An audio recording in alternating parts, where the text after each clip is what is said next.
Hi everyone, welcome back to my channel.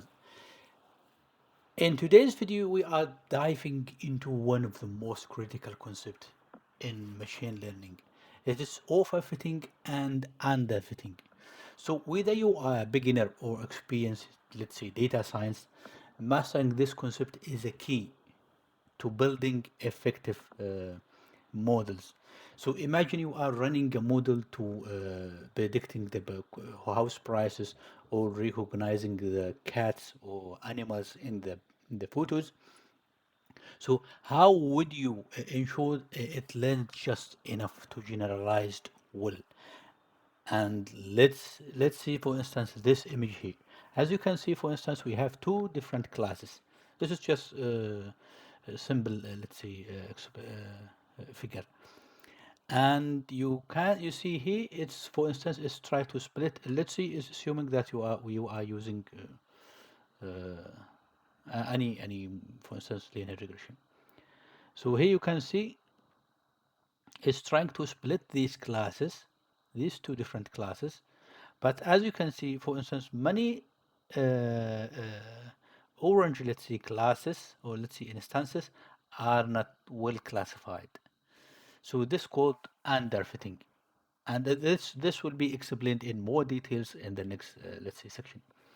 And here you can see, this is, for instance, if we draw a line from here, this will be, let's see, the optimal one. Of course, we have some misclassification here, 1, 2, and here's 1 for the other class, but it's somehow generalized.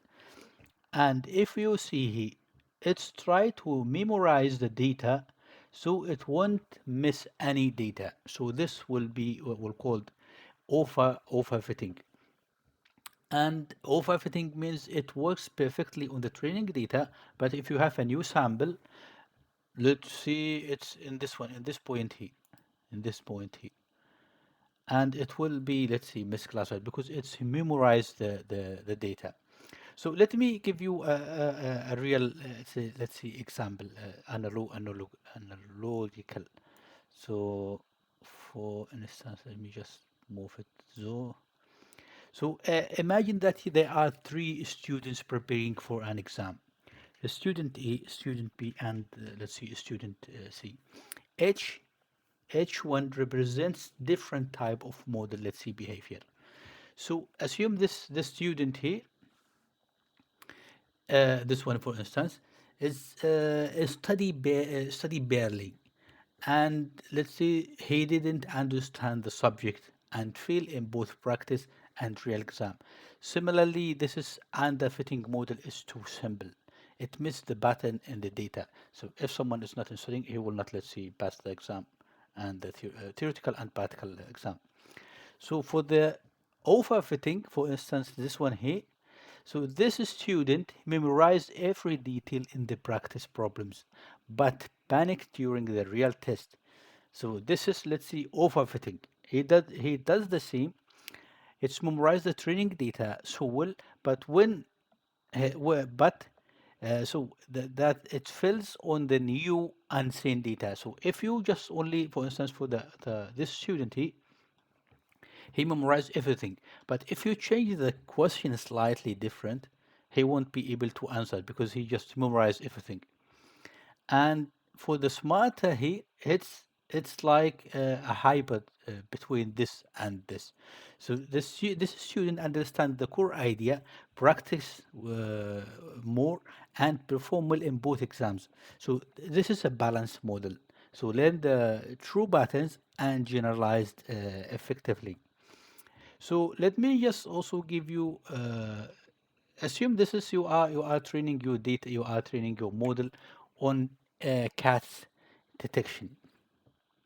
So during the training, the model sees clear example of cats. But what happened when it see something new? So the model learns from these clear cats, for instance, this one here. But for the detection, try you see you put these images here, and this one, for instance, it will be somehow easy because you can see the cat in this area here, this one here, and because sometimes it will classify it or detecting only a dog because this is not clear. And will your model will be able to predict the cat is in this area here? This is the head, let's see, and this is the tail. And the most, let's say, difficult one will be, let me just zoom in so you can see this is the cat here. And it's like ability of your model with predicting the unseen data. So now how to detect and fix the overfitting and underfitting. So detecting the overfitting, look for every low training errors but high test example. So when you are training, let's see, assuming that a neural network, and during the training, during each ebook, the training error is let's say close to zero. But when you have on the calculating the error on a validation data, it will be very high. And also the model is in this case is working only on the training data, and with the validation or testing data, it's not working. Let's see well. And for the yeah, to fix this, to fix the overfitting, let's say use simplify the model. If you are, let's say, using a neural network and your network has many layers, try to simplify this network. Let's see, make it two, three, four. Depends on your data. Let's see. And the second one is to use regularization, L1 and L2. This will already explain in a very detailed way. It's already uploaded. I will give you the link. And also to fix the overfitting, you need to add more data because with less data, the model will try to memorize this data, not make it, and is not able to, let's say, to make it general. And also try to use data from the data and the training and validation have to be, let's see, coming from the same distribution. Because if you train a model on this data, for instance, here, and the validation validate your model on this such data here, it won't work. But if you mix between training and the prediction from these two types, let's see, images, the model will be more generalized and it will be balanced. And also use one solution is to use drop out. Drop out, it's like making this is drop out in a concept in a neural network. It's like deep learning or CNN, and it's like making some neurons zeros, so it will not be calculating, will be participating in the calculating of the weight or cost. And also early stopping, it's for instance just try to make several ebooks and stop. Also feature selection, and one of the most algorithms used for let's say in sampling methods, it's to fix the overfitting is used random forest. And of course I will not forget the XGBoost is also designed to fix the overfitting. And also the cross validation, it could also fix the overfitting. So I already have uploaded a video on this. Now how to detect the underfitting. if if your training and test error are high, then your model will even on a new data, on the known data, it might be underfitting. So if you have if you train your model, let's see, let's just go to this example here. If you train your model on these images here, and from the same category, your model is not able to detect the cat, so in this case, it's also underfitting because even for the training, it's not able to do well. So this is underfitting. Now, how to fix the underfitting? In the overfitting, we said we need to simplify, and here we need, but in underfitting, we need to make complex model to learn more patterns. Also, training wrong. It's somehow the opposite direction from this one here. And let's see this. This is this table. It's I will see it will for me. It's explain everything, and I'm quite sure this you will not forget anymore after this. Hopefully. So to summarize, as you can see, underfitting has low bias and low variance. So let's see the bias in underfitting and in overfitting.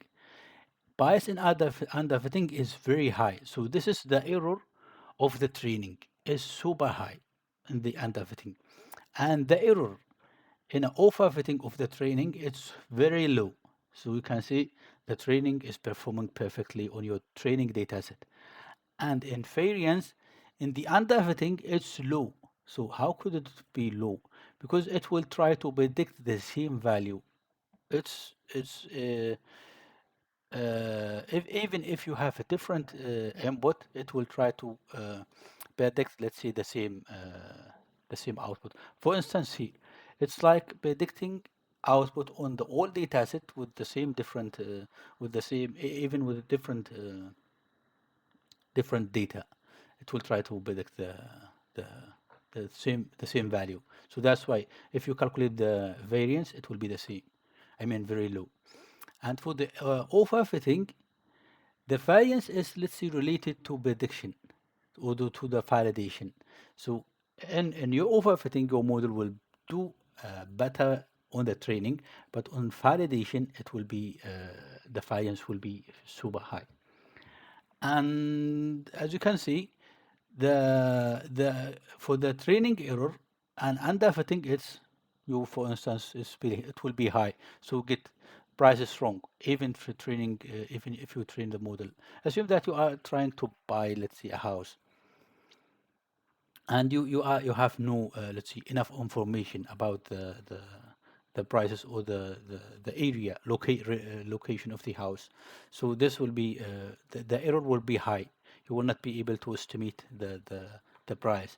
But if you for instance are doing you know the area, the prices of the areas of your area, and you try you miss, let's say you have enough information, but if you just move a little bit few meters, and you will not able to predict, let's say, the prices, because you just know this just a small area, not the whole area. So this is called overfitting.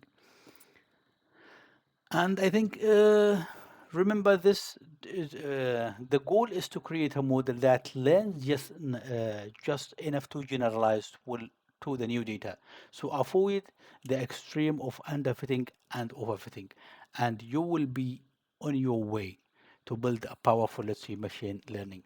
So thanks for watching, and if you found this helpful, give it a thumbs up and subscribe for more insight content, and see you next time. Thank you.